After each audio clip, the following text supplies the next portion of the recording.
অশ্রু গড়ালে হৃদয় জলে সিক্ত, কত প্রদীপ শিখা জ্বালালে জীবন আলোয় উদ্দীপ্ত, কত ব্যথা বুকে চাপালে তাকে বলি আমি ধৈর্য।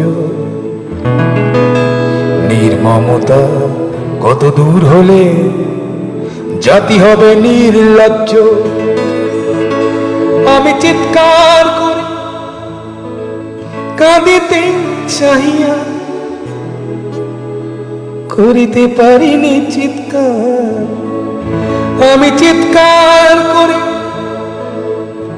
কাঁদি